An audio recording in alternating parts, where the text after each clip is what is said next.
In the dark, dark tomb there was a dark, dark street, and in the dark, dark street there was a dark, dark office. In the dark, dark office there were some dark, dark stairs, and down the dark, dark stairs there was a dark, dark room, and in the dark, dark room was where the worst wrestling tropes go to die.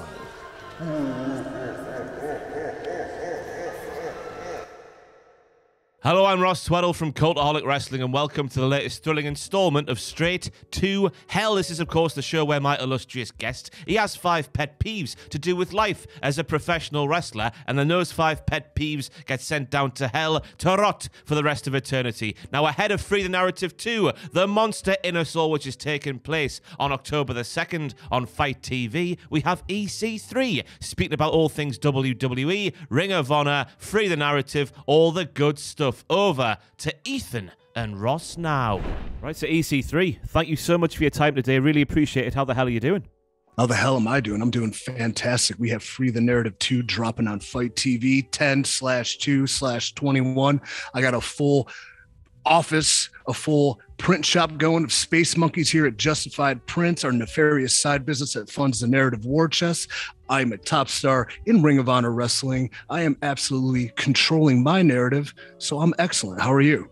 I'm not too bad. My narrative's being controlled by somebody else at the minute, but I'm sure I'll get to the stage that you've got to later on. Yeah. Who knows? Who's controlling your narrative? It's someone called Adam Pacitti. I don't know if you've come about. He's like 7 foot tall and he's got glasses and he's got blonde hair. He's all right, you know, but he's better. He sounds like a dominant figure. He's massive, let me tell you. And I'm only 5'10", so he's always like looking down, so I'm scared to talk back. Well, the first tenet of the narrative and controlling your narrative is control.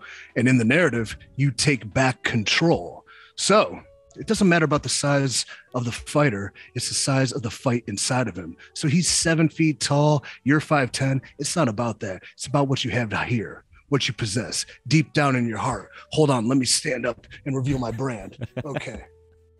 And where can we get those? Might as well get the plugs in there. Oh, well, let's get them going. www.freeec3.com, my indoctrination website.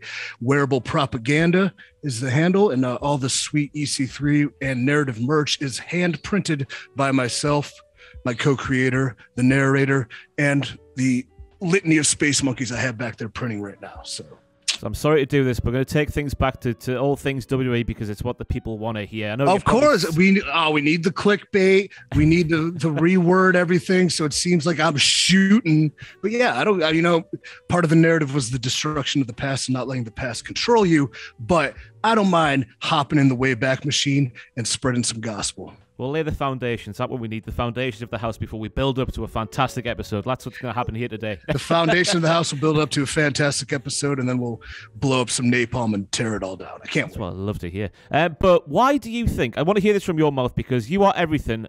We've just been led to believe by reading what Vince McMahon likes and what he doesn't like and stuff. You are everything Vince McMahon presumably would love. Why did it not work out on 2 separate occasions for you in WWE? I'm just intrigued as what you think from your perspective. Oh, maybe on the first occasion it was the presentation. I mean, it was Derek Bateman. I was a curly-haired idiot.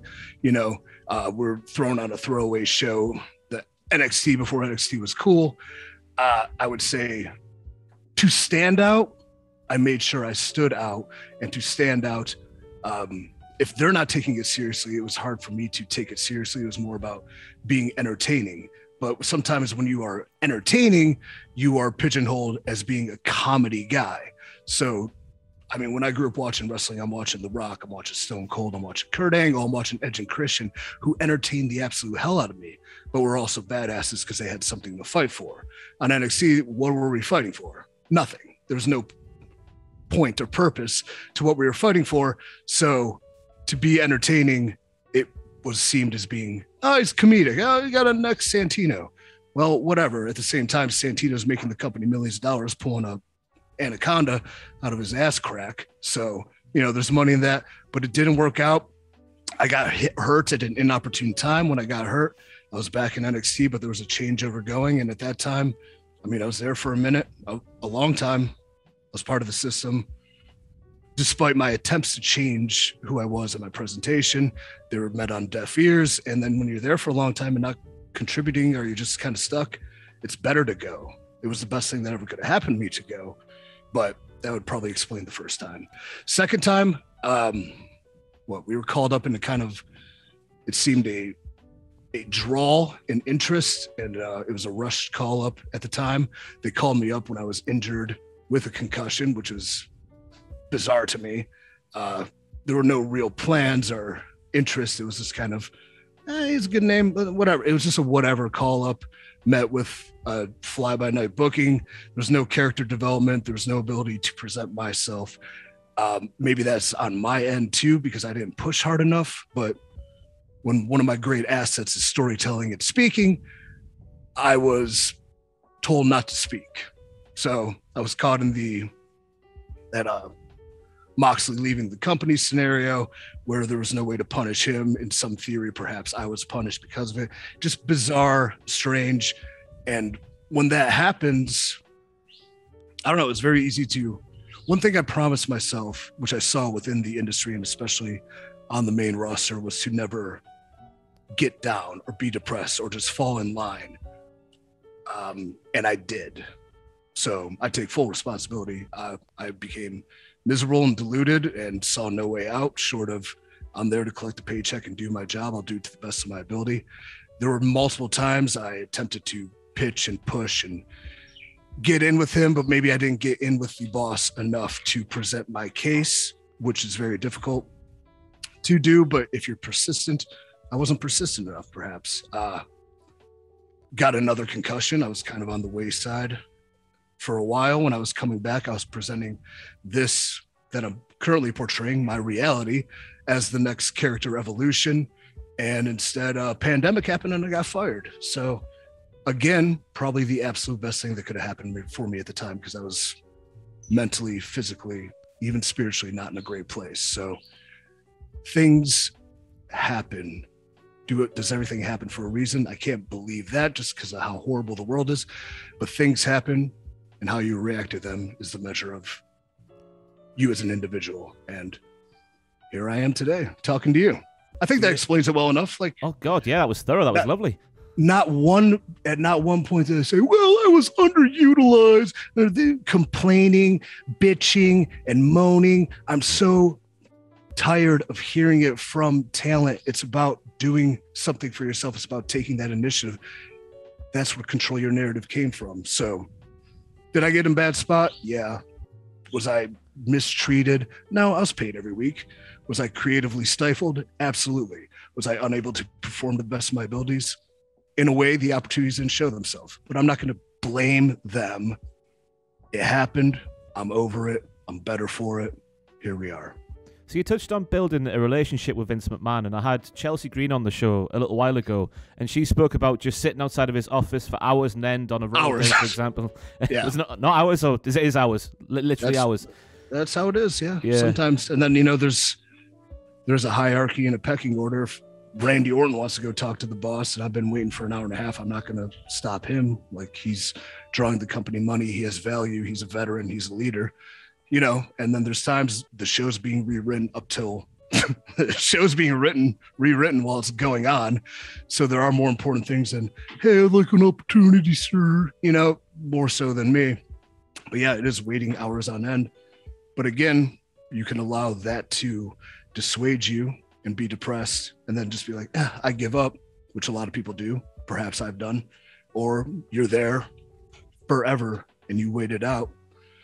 Who wants it more in that sense, I guess, is the person who waits the longest. Mm-hmm. Did you find yourself waiting the longest at any point in time, or were you one of those that sort of just gave up? I waited a long time, multiple times, until where I just said, what's the point? So I broke a promise to myself in that aspect because I gave up. Yeah, no worries. It must be soul destroying, though, just like going back time and time again and not having anything sort of reciprocated your way back from them. It's an absolute destruction of the soul, but it is what it is, which is my least favorite thing to say. And I cover it kind of thoroughly in Free the Narrative 2 when I have a young upstart rookie in the ring with me and I discuss with him what happens to your dream when you pursue it to the fullest extent. And one of my key lines of that is, it's a key line in the locker room, not in WWE alone, but mostly WWE, but elsewhere, is that nothing matters. And that's the hardest thing to deal with. Nothing matters. Even when you create something on television that's being pushed and pursued and the things change, or they don't go the right way, or somebody else gets their hand involved, and then now you have a bunch of cooks in the kitchen and it gets diluted. Creating something for yourself so special and unique, and then it changing, it just, you get the mindset nothing matters. A terrible mindset, one I'm trying to break myself. See, you're trying to make things happen for yourself backstage and stuff, but it's just not happening. And I've got to touch on the main event entrance where the hands were going up, but not as much pizzazz as they once did. Was that just you physically like showing the world that you just fed up with what was going on, or was that sort of a creative decision? Was it a worker issue, so to speak? It was definitely what I believe in character development aspects, is that the things that happen to you should affect you. So by no means do I come braggadociously, well, I never got to say it, but the top 1% is a larger than life character who lives with the finer things and is super successful. The best guy here, the best guy there, the best guy anywhere, you know, I would say. But if it's not taking place on TV, there has to be consequences to that. So it's not like creatives like, I had this great idea where you come out miserable. It was me, like, I call myself the top 1%, but I'm obviously not. Look where I'm at. I should be in the main event. I should be fighting Randy Orton. I should be fighting Roman Reigns. But instead I'm fighting, again, No Way Jose for the 18th time, you know? So like, I'm not where I want to be. That's just me developing a character and hopefully taking it somewhere, because somebody who is miserable, not only with their surroundings, but themselves, would show it and would change, would evolve into that. And that's the same thing with the solo cup. Like it wasn't, creative gave them a solo cup, that's the best they can do. No, I took a solo cup, and we're at a backstage party. I want to be in the main event. I don't want to be at the backstage party as an extra. So yeah, I'm gonna get hammered alone and be miserable in my wrestling gear. And then when it kind of got over a little bit, I was like, why wouldn't I keep carrying it with me? Because it's kind of working. But it was never a creative decision. It was me just, I hate myself right now. So down the hatch, whatever. Yeah. From a fan's perspective, that makes complete and utter sense. But we often read online that no matter what's happened to somebody in the previous shows, WWE always like entrances to look exactly the same each and every time. So I was wondering, were there any sort of repercussions or reactions when you got backstage from throwing the arms up like you did? Well, I got fired. No, but like when I came back, there was no immediate things. But that's one of the things that might send to hell, is the lack of communication in wrestling. If there was an issue, it was never brought to my attention. But if there wasn't, or if there was too, and it was brought to my attention, that would be an opportunity for me to tell them, well, this is what I think is happening, and this is character development. Well, don't do it. Oh, okay. But no, I was never told that, but I was fired, so whatever. Yeah. How do you feel about people like Drew McIntyre, who had a similar sort of trajectory as you had? They were there once upon a time. They left, broke their back just about in the indies, just doing work all over the world, come back, and then they were given the chance to sort of flourish in a new role, and then you were sort of weren't. How do you feel about that sort of, because you did have the same sort of journey, you and Drew McIntyre. Here's the highlight. EC3 is jealous of Drew McIntyre. Here's the reality. Drew's a great friend, and we broke our backs together on a lot of aspects, especially through Impact and kind of the thing we did with Evolve, being able to tell that little story we did. It was the model I wanted to follow for sure, Drew's trajectory, but it did not work out that way, and that's okay. Nobody in this industry, I think, short of myself, I'm brash and arrogant, but like works harder than Drew did or does. So he deserves every good thing that's happened to him. Couldn't be happier for his success, and being a champion there. I know what that meant to him. But yeah, it was definitely the model I wanted to follow, and it definitely didn't happen. Yeah. How's your head? Because I was reading up on you just before we shot today, and 3 concussions, big ones, before you left the ring. Is that all? And I heard you were having, like, when you go on roller coasters and stuff today, it was sort of like things happen in your head. How's it going? I mean, watch Free the Narrative 2, and you can see exactly where my head's at. 10/2/21 on Fight TV. No, I would say because of the way the pandemic worked out and the lack of being able to work full time, the one thing about concussions that helps them is time off and not taking as many risks, and it's not the continuation of falling down and putting your brain at risk. So that time off and the in-between working probably has helped it considerably. In reality, I haven't been in a better headspace than I am in this moment in a very long time. And a lot of that's too mentally being happy, which I covered in Free the Narrative 1. I was not happy, but being happy and fulfilled in what I'm doing and creating my own thing, being able to work with Ring of Honor, being able to run this business behind me. I mean, it's busy, it's exhausting, but it's fulfilling. And I get to do what I love, and I get to build to the future as well. How are things going with Ring of Honor? Just how are your sort of perspectives of the company in general? How things are going at the moment? And obviously for yourself, the Four Corner match didn't quite go your way. But what are your plans for the future there? It did not, and like the creative, there is no creative freedom when you're involved in a 3-letter brand, as I call them in the narrative. But Ring of Honor provides the most, and I enjoy working with them very much because it's a lot of collaboration with the talent, with the creative there. Hey, I want you to talk about this and this, as opposed to here is a verbatim script written by 14 people based on no knowledge of who you are as a person or who you want to be as a character. So I enjoy that aspect thoroughly. I would love for them to take the next step back to the relevance I believe the company deserves, and I want to lead that charge for sure. I think it takes being bold and it takes being risky in a sense, but it also provides me a perfect opportunity to scratch my itch with mainstream wrestling and also be able to create on my own. And I'd love for what I'm creating to synergistically work within what happens with Ring of Honor too. So is that just going to be with Ring of Honor in terms of the 3-letter corporate things, as you put it? Or is that going to be elsewhere as well in the not too distant future? The narrative itself, I feel the narrative's been represented in every major brand thus far. I was portraying it in its initial stages with Impact, who I know is not a 3-letter brand, but it was called TNA. Shut up, people. I know that. Okay. Like when we had Free the Narrative 1, the Vision arrived and faced Moose, and the Vision was Matt Sydal. So AEW's represented. John Skyler went from the narrative into a good position with Impact. So NJPW, 4-letter brand. Okay, I get it. Corporate wrestling. Shut up, people.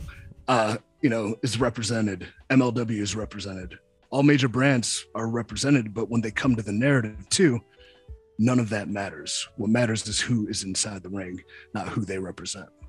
That's the great thing, because I watched the first one today, and it's the sort of, you've got someone who's known like Matt Cardona, and it's to me that was the genesis of the Deathmatch King, Matt Cardona, the way your match with him went out. Yeah, I get it. You see, I get it. And it was it was a lovely sort of mixture of him reinventing himself, having been known for so long, and it had like new names to me at least, sort of introducing themselves and showing what they're about. Is that what the vision for that is going forward, or is it going to be something different?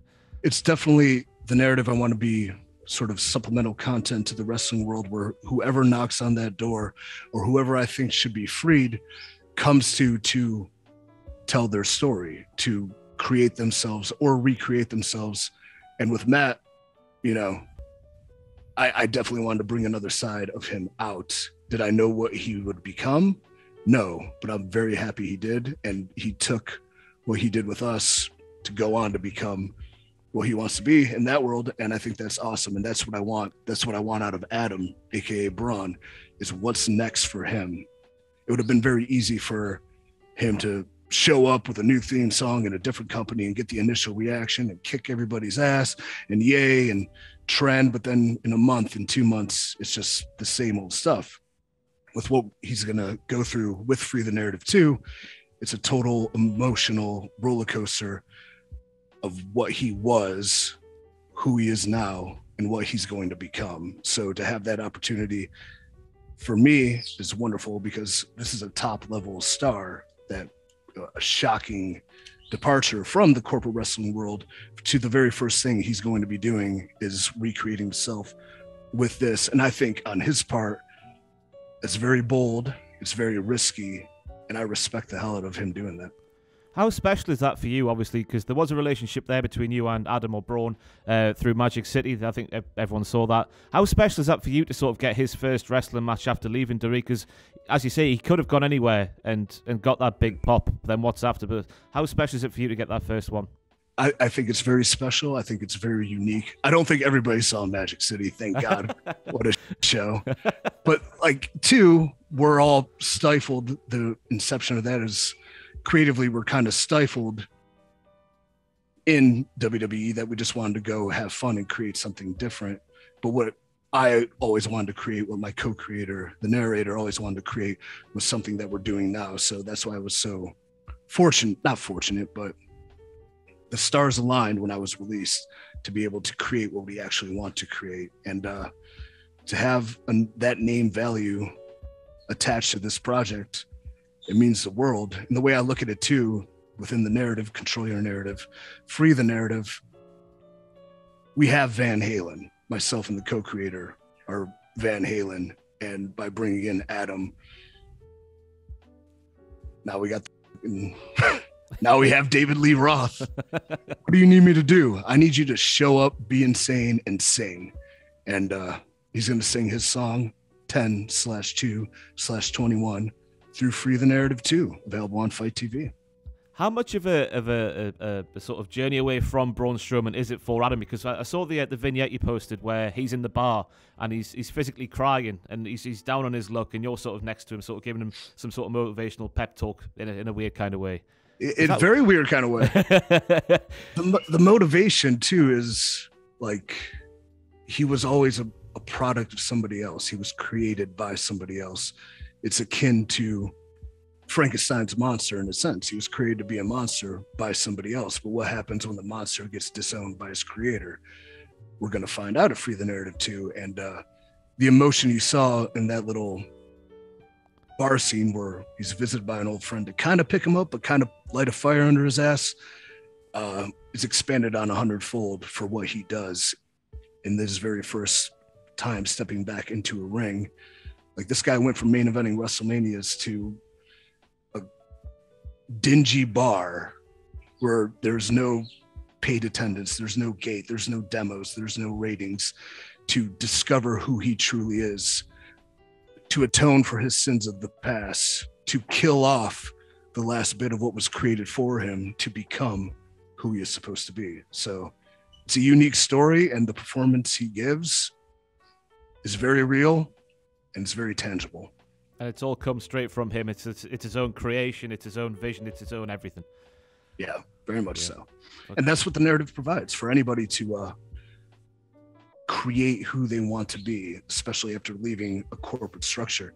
Like, I literally have one of the best wrestlers in the world. If you ask anybody who's actually been in a ring and been in a ring with him, Weston Blake, not only within the narrative, but this guy is so good. And he's back there right now printing shirts. Like, it's insane to me that one of the best wrestlers that nobody knows is in here. And you'll see exactly why I'm calling him one of the best wrestlers in the world. Again, in Free the Narrative 2, because he finally has a chance to break the shackles. Like when we're working NXT live events, he's the guy you put out there for 20 minutes and have a great match. But it's never something you were able to see really on television. He was pigeonholed and pegged as the proverbial good hand, much like John Skyler was in the first, but there is so much more to him. He's beyond a good hand. He's a great man, and he transcends into that in Free the Narrative. So to have that opportunity to tell their real stories is probably one of the greatest responsibilities, but also one of the most fulfilling things I've done in this industry. So I'm very happy with that. That must be quite interesting. Sorry. No worries. Yeah, like, it's one of the most fulfilling things I'm able to be able to do, hopefully at a high level with a lot of eyes watching it. And I beat my childhood hero for a world title, and it's on par with that. So yeah. Yeah, indeed. I was going to say, it must be quite an interesting position to find yourself in, having been in this massive company, or massive companies, plural, and seeing people who you can see are fantastic, but the higher powers that be maybe don't see something what you see in them. Yeah. But now you've got your own thing, and you can let them flourish and sort of profit off what other people are missing out on. it's not even the higher powers as much as to the fans' perspective. The fans have who they think are the best, and they're not wrong. They're very much on par, but they do not know how good this guy is. It's more so the fans and the corporate wrestling scheme. And then hopefully corporate wrestling sees, holy shit, this guy's incredible. And they're calling him, they're knocking on his door, and they're giving him money to do what he does best. And that's kick the shit out of people in a very believable and very realistic way. So what can we expect from his sort of character? Because we know him from Blake and Murphy. We know him from the Forgotten Sons. Kind of, I guess. He wasn't really given the chance to flourish, as we've said. What can we expect from a sort of character standpoint from Wesley Blake, who we didn't really get to know on a personal level, if that's the right way to put it as fans? I think you will get to see his reality unfold, and you will see it unfold within 15 minutes when a respectful, in a sense, wrestling match becomes a fight that becomes a man breaking down for all of this he's been through and losing his mind about it. And then it's on him from there too. But you mentioned the Forgotten Son. When he comes out of the narrative, he is a rising sun.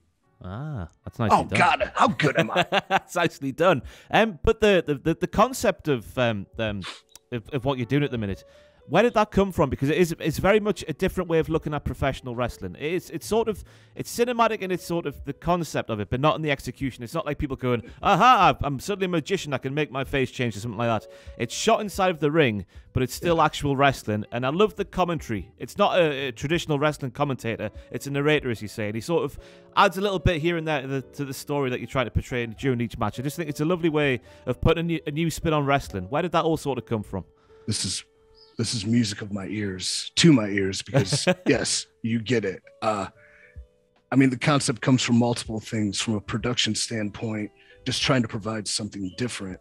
I feel wrestling, especially in the corporate wrestling sense, is very much the same. No matter which brand it is, everything's shot the same. There's hard cams, there's quick cuts, there's these angles we're accustomed to. We put a camera in the ring, so we want to provide a very intimate, detailed feel.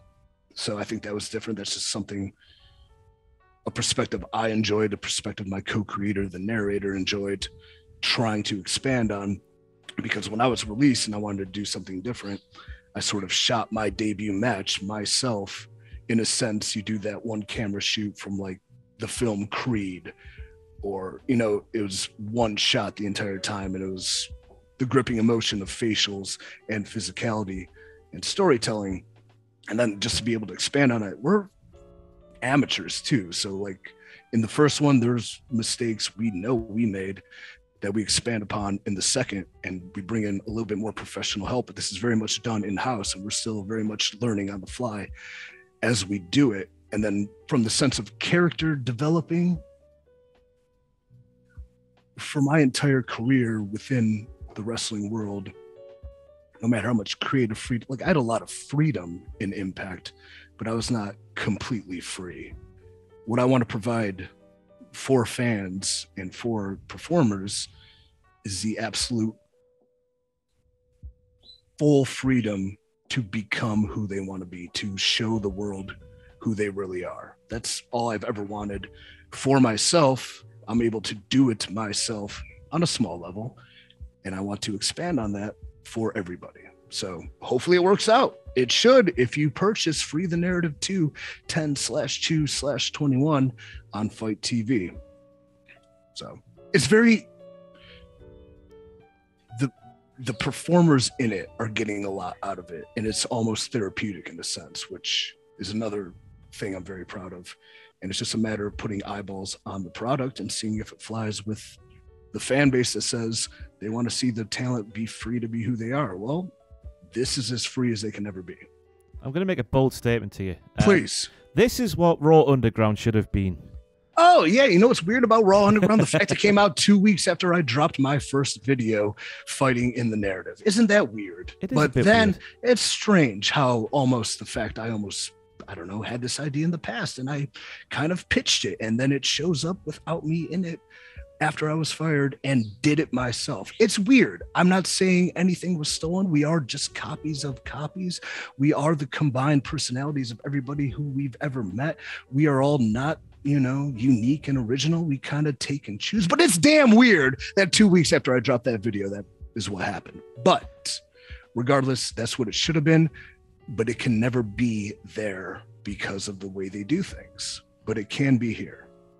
Why do you think that? Well, that might be a silly question. Why do you think that is? Why can't it happen there, but it can't happen elsewhere? I mean, yeah, like it's a publicly traded company with stocks and options and TV deals, and sometimes the straight path is the one you take. But in the narrative, you do not take the well-traveled path. You take the beaten, broken path with all the dangers and pitfalls because you're free to, because we have nothing. There's no TV deal. There's no guarantees. There's no money in theory. So it's true freedom in that sense. But when you have a lot on the line and a lot of people to answer to, you're never going to have that. So it's the same reason why a big budget picture is going to have huge box office and draw a lot of people, normal people, but the independent art piece might not be seen by everybody, but it's what the performers and the writers and directors are truly proud of when they do it. I was going to say, because you mentioned no money there, but you wouldn't think that watching it, because just the sheer quality of the sort of footage captured and the lighting and all the stuff like that, it does feel sort of bigger budget than I guess it has.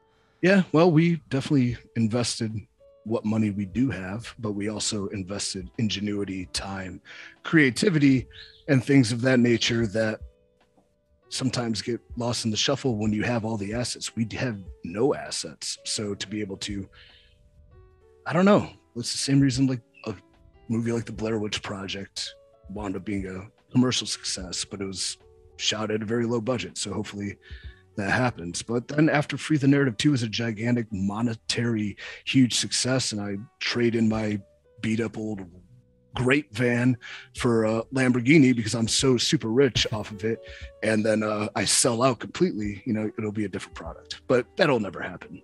Not the monetary thing, but the sellout. And are there plans to already sort of make a third incarnation of this? Because I know it's sort of sequential in its nature. How far do you see this going?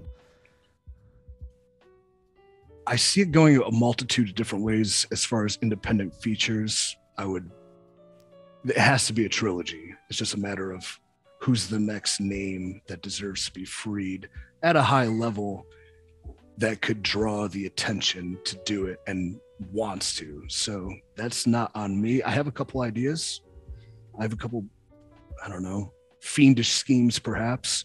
Ooh. I have a couple villainous queries in my mind, but then again, a lot of them come with pitfalls of other things. So it's who wants it and who deserves it. Like whoever wants it could come knock on my door and I will answer. We will answer. But at least 3. It has to be a trilogy now. So, but then to 10, Narrative X, perhaps the idea of it becomes a thing that can stream seasonal, like within 45 minutes to an hour, or perhaps I don't know. I don't know what it could become. And what's been so exciting and unique about this is the unknown.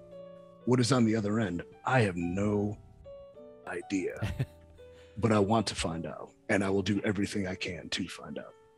So I'm going to turn to a clickbait artist now. So you've just clearly been speaking to Bray Wyatt. How's that been going? Who? I haven't actually. He is a acquaintance and a friend, but I have not spoke to him on this. But you say I have not, I don't know, laid some bait, maybe some like little trail of cheese that the mouse can follow, or the rat perhaps. But no, there's been zero talks between him and I, but I think a lot depends on what we do with this second one to even entice that idea. And he's a man who can control his own narrative. He's been doing it for years. One of the most creative people I've ever met. And I'm pretty sure he can write his own ticket in the wrestling world coming off that. So the door is to be knocked on. And my God, if I pull open that door and I'm scared, I know I'm in a good spot. So just before we get going with the Straight to Hell portion of the show, just tell us everything we need to know about Free the Narrative 2, the monster in all of it. Was it the monster in us all? I've got there. That's it. One way or another. I mean, but there is a monster in us all if you think about it. It's not just the monster that Adam and Braun portrayed, but inside of us all, there is a monster. And the storytelling is deep. Maybe it's too deep. I don't know. I get pretty esoteric and we get pretty weird, but it's definitely original and it's definitely something different. And I know this industry deserves something different. There's a lot of great things in it, but sometimes it just needs something different.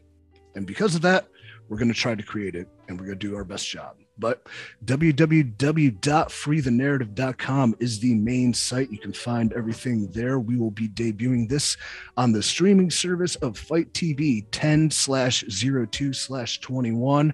Links are on the website, or go to fight.com. You will find it there. My personal website is www.freeec3.com, where you can find my wearable propaganda and whatever the hell else is going on. I have an Instagram, I have a Twitter, I probably should have a TikTok, I think I have a Facebook. Those are all going to be or the real EC3.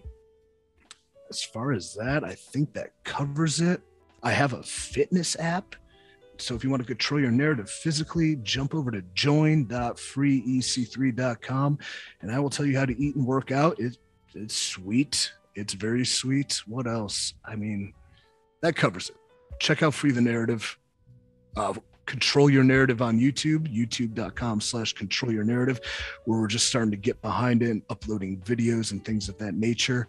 Next week, after the narrative drop, we will be releasing a weekly sort of live stream podcast with, not podcast, but show, but in theory, podcast interviews with people within the narrative, without it, fitness, lifestyle, esotericness, whatever the hell is going on in the world and in the narrative. We need a weekly platform to push our bullshit. So that will be coming. And probably the first guest might be the newly reformed man known as Adam Scherer. I don't know yet. So that should be on the YouTube and then live streaming on Facebook and Vimeo. I don't know. We're going to be somewhere. It'll be on the website, hopefully. We'll put it all down there as well. It'll be there, just one click away. What I need out of you, you're big on YouTube, so I need that old collaboration, Control Your Narrative on YouTube, push some people over there because we're actually going to start using it.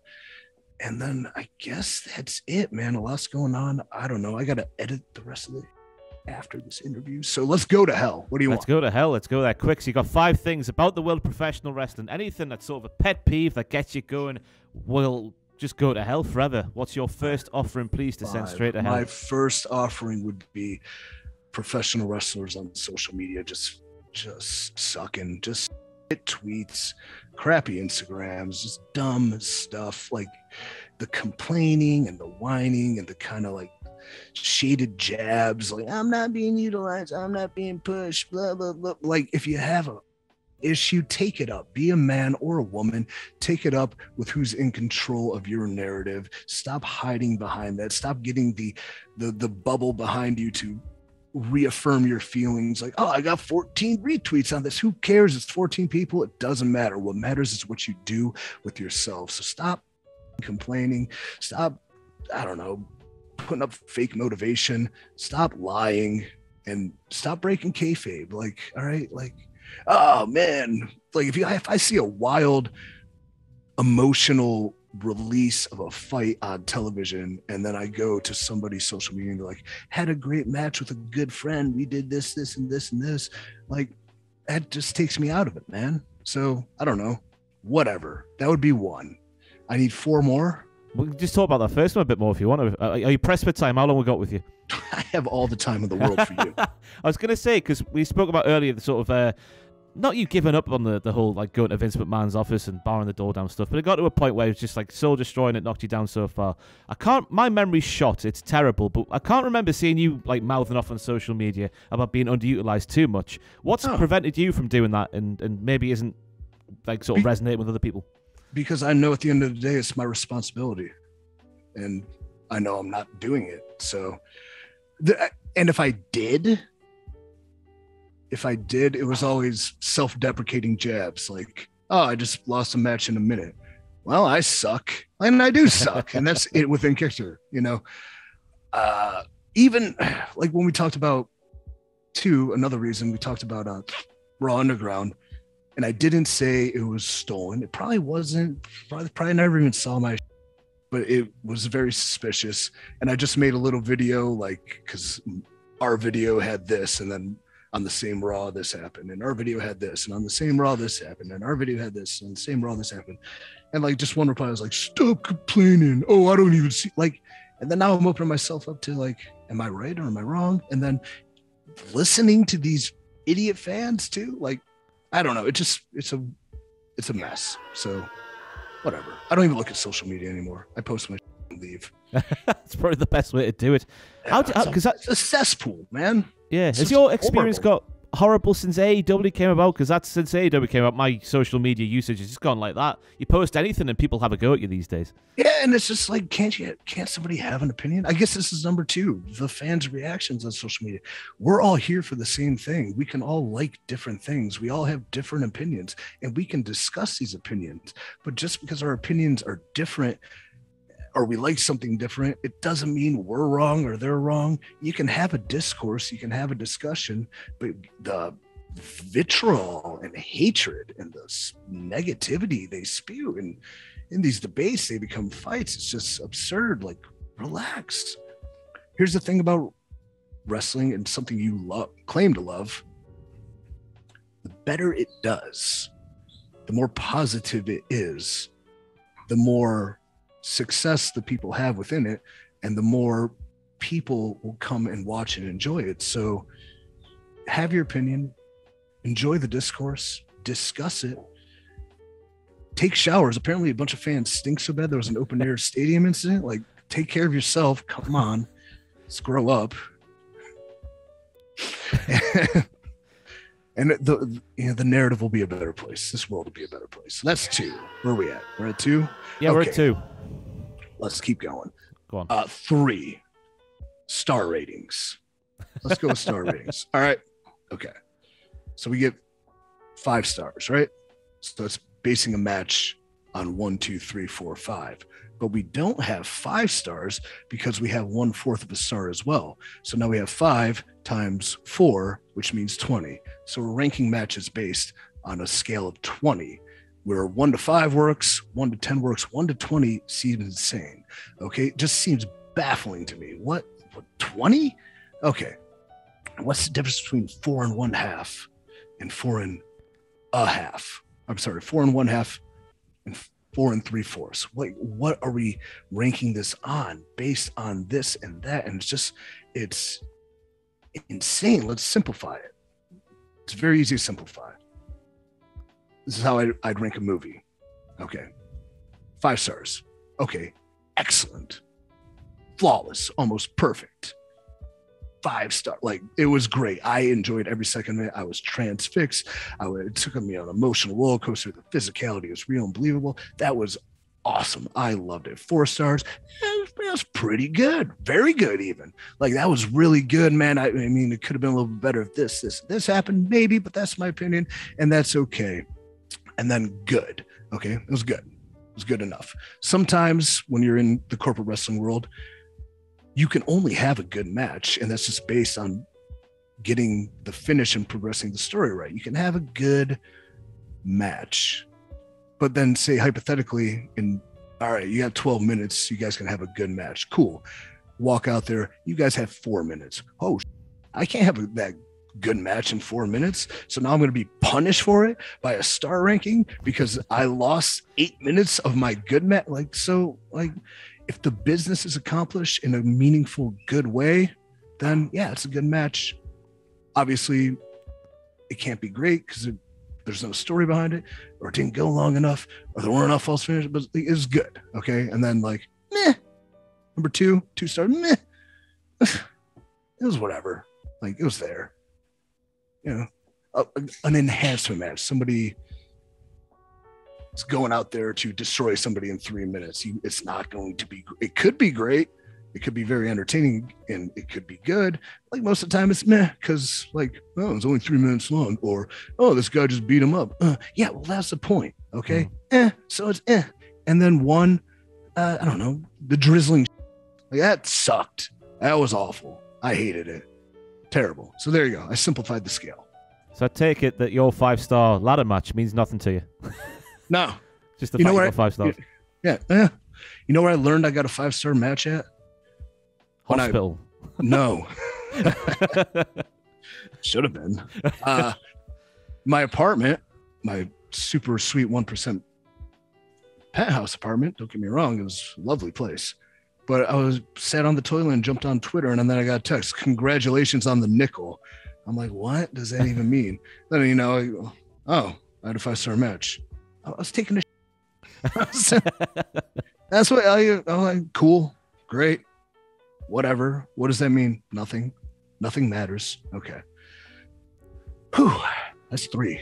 I was going to say, just before we move on, is backstage, is that a thing with certain groups of wrestlers? Like a 5-star match does mean a hell of a lot, and then there's other groups like such as yourself where it just doesn't matter at all? Yeah, probably like the demented narcissists who are so self-absorbed they think that shit actually matters. But or the guys that are friends with whoever ranks the matches so they get their stars bumped up. Whatever. Oh yeah, it's all hey. What I said in the original narrative, you've been lied to your whole life. You think about media too. And I don't know, I'm very anti-media. I think everything's a lie, or the information is swayed to make you feel a certain way or emotion. And I'm totally not wrong on that. But when I watched wrestling media report on things that I'm involved with, and I'm like, this isn't true at all. Totally. I'm like, if this is happening in wrestling, what's happening in the real world? Like, this never happened, and it's being reported as fact, and people are talking about it, and they believe this, and there's nothing I can do or say to stop them from believing. Like, what's happening in the real world that matters? This happens in wrestling. So yeah, media's all lies. All right, boom. Is that a 4? That was that was the third one. On 4. Okay. Lack of communication. Okay. Yes. We were going to talk about that.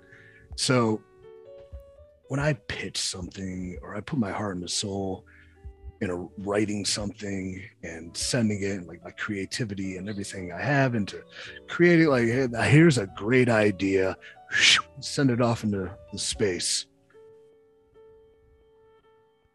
and getting nothing back. And that happens everywhere all the time. Like, just acknowledge that it saw it. Give me a yes or give me a no. I'm an adult. I can handle. No, I don't think so. Okay, cool. Thank you for at least looking. Thank you for trying. And I know you're busy. I know we're all busy. Let's just a yes or a no, some communication. The same thing we talked about the entrance. Oh my God, I can't believe he's doing that. His entrance looked the same. Why is he doing that? Nobody told me I was doing it. I'm just trying to develop a character because I hate my life as a character and in real life. But but if we're adults and could be talked to like adults, and just the lack of communication for if you're doing well or you're doing good or you're doing bad, like a thing too, even in an Impact, and I have a match and I go, that was drizzling shit. And I walk back and it's like, good job. Was it? I don't think it was. I don't think it was at all. Like, the inability to critique or criticize too, because the world's so sensitive now that we can't. Somebody does something like, we feel like we're forced to like something, because if we don't, we'll be yelled at for not liking it. Like, oh, you're this and this and this because you didn't like that. That's not true. It's just I didn't like it. It wasn't good. I think they can do better. I think they can work harder. The lack of being able to criticize and critique, and the lack of people being able to accept criticism and making themselves better as opposed to complaining about it. So that's 4. All right. Yep. I'm sweaty. I'm sweating. Let it out, man. I should have called this series Wrestle Therapy. People get going on this. It's fantastic. I need a 5th, huh? The obsession with nostalgia. Ooh. Like, we're so obsessed with the past of wrestling, we cannot move forward in the future. But people, fans, they love the past, and they should. We should honor the past. The past is great. The past is what got us here. The moments that we've loved forever leave a feeling on us. I wouldn't be doing this if there weren't moments and moments and moments that I love that made me push me to give up everything to do this, right? So nostalgia is great in that sense, but like to rehash it constantly and then react to it like it's new and original and great, as opposed to people claim they want new, but they always fall back to the old. So honor the nostalgia, but let's live for the future. So when you want new, you want fresh, when you get something old, rehash, I don't know, don't reject it, maybe. Or if you really like it, I don't know. Again, it's give or take. It's criticism. It's what you like, cool. But I think nostalgia needs to die. And part of my narrative was to destroy nostalgia. So, okay. It's a major threat in WWE, especially because it must be just sort of soul destroying for certain people on the roster. Like they're getting a push up the card. They're thinking, "Wow, the future's looking bright," and then all of a sudden, Goldberg comes back out of nowhere and presumably takes a spot that would have been theirs, maybe. I didn't want to say that, and I didn't. I didn't. I did. But in a sense, or like, yeah. I mean, even if you do that, put a fresh spin on it. I'm not saying don't bring people back, or like I'd love to wrestle CM Punk in the narrative, and I'm very happy he's back because it's great for business. But like, I'm not saying this happened, but yeah, he's bringing something new and different and unique. But if you're doing the same thing from the past and you're just supposed to accept it because it happened 20 years ago, I don't know, whatever. I ran out of things to talk about. Nostalgia must die. Okay. There we go. Thank you very much for your time, EC3. Before we go, just touch on the monster in us all. I've nailed it that time. Once more, just where can we find it and what to expect? All right. Monster in us all. Now I can't because I've sorry spewed so many words. 90 words a second. freethenarrative.com will lead you to Fight TV. We'll be streaming on Fight TV. We will probably be taking the show on the road in a sense. We're looking at doing meet and greets and venues and watch alongs and then Q&As and some fun stuff with that as we build to hopefully a third. And then perhaps the third goes off without a hitch. I'm trying to figure out a way to bring this as sort of a live event as a show. So that'll all be cool. But for now, Free the Narrative 2, let's get some buzz behind it. It's an amazing piece of work by especially a former WWE champion who you think you know, but you don't know him as a man until you watch Free the Narrative 2, because he let his true side out. And his true side is the side that we all have, because this world will break you, but it's in that broken place that you find your true strength. So imagine how strong he is when he finds his true strength. What can he become? What could he become? What can he rise as? We'll find out. 10/2/21. And don't feel obligated to watch it immediately too. Like, this is something you can consume anytime. It's not parallel to our timelines. Is time even real? I don't know. We're all in different timelines, but like, this is something that can always live forever as an independent piece. And the same thing with Free the Narrative 1. Check that out. Get caught up. There's a bundle available on Fight TV. If you buy the second, you get Free the Narrative 2 for like, I don't know, $3, $3.75, whatever. When we talk about supporting independent art and wrestling, this is another one of those avenues if you want to support these talents that have come into our world and laid it all on the line, not only physically, but themselves emotionally. Like, support them so I can pay them. Okay. There we go. I'd fully recommend everyone check it out because the first one was fantastic. Thank you so much for your time once again, EC3. If you want to do a collab, like the YouTubers doing stuff to get yours off the ground, let us know. We'll do something without a doubt. That'd be great, because like the videos we post get less views than fans reviewing them, so I don't understand YouTube at all. We'll get that sorted out. But there we go. That was the latest episode of Straight to Hell. Thank you to EC3 once again. That's all I've got time for. We'll see you next time.